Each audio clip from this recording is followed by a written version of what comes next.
peaceful night, or so we thought, shattered the moment I peered through the peephole and saw that blank, emotionless face staring back at me.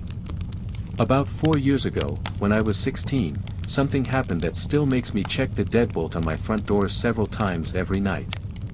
My parents had gone out overnight with friends, so it was just my older brother, then 17, my friend, and me at home. My brother hung out with us for a while, then turned in early because he had to get up at dawn. My friend and I stayed up in my room watching YouTube and chatting. Around 2 a.m., my friend nodded off almost immediately. He falls asleep like a light. I, however, wasn't tired and kept watching videos. Suddenly I heard a noise outside. I didn't think much of it, since neighborhood cats often clamber onto our metal-clad porch roof, producing a dull, metallic clang exactly like what I'd heard.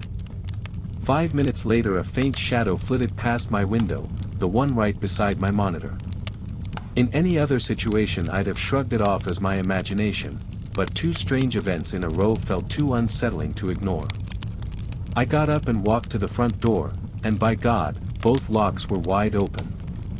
My heart pounded as I locked them tight, then flipped on the porch light and peered through the peephole.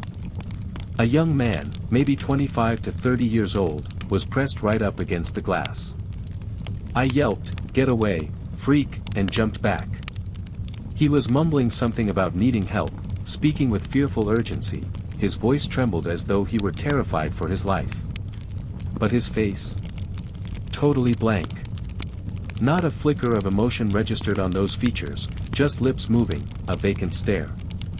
My blood ran cold. Then I heard footsteps behind me.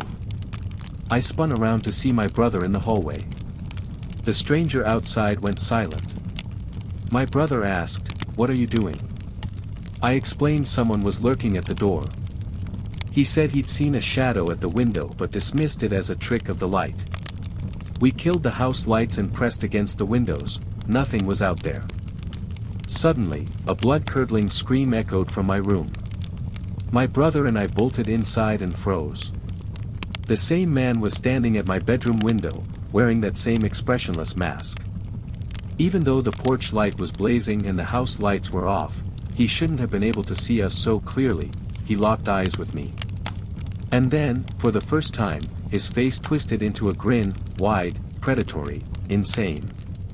He raised his hand to the glass, revealed a large knife, and began tapping the blade's tip against the pane in slow, deliberate rhythm, all the while grinning that monstrous smile.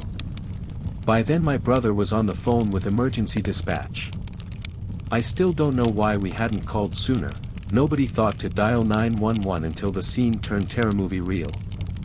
10 minutes later the police arrived, but the man was gone. They made a composite sketch from our description, plastered it around town, and called our parents to wait with us until they returned. He was never caught. I thank my instincts, checking that lock, and my dad's foresight, installing bars on every window, because who knows what might have happened if those defenses weren't there.